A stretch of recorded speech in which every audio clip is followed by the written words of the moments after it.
Friends, இந்த வீடியோவில் டெல்லி சுல்தான் காலத்தில் வாழ்ந்த முக்கிய எழுத்தாளர்கள் 2 பேரை பற்றி தான் பார்க்க போகிறோம். ஃபர்ஸ்ட் ஒன்று அமீர் குஸ்ரு. அபுல் ஹாசன் யாமினி குஸ்ருன்றது இவருடைய இயற்பெயர்.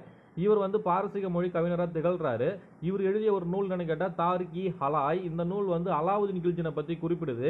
இவர் எழுதிய ஒரு பாரசீக கவிதை கஜல்னு சொல்லக்கூடிய ஒரு புதிய இசை தொடங்குவதற்கே வழிகோலியது. சரிங்களா? அடுத்தது இபன் பதுதா பார்க்கலாம்.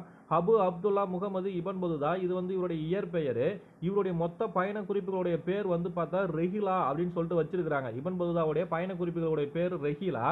இவர் என்ன சொல்றாரு? இவருடைய பயண குறிப்பில் சதி என்னும் உடன்கட்டை ஏறும் வழக்கம் இந்துக்களிடையே காணப்பட்டதா சொல்றாரு.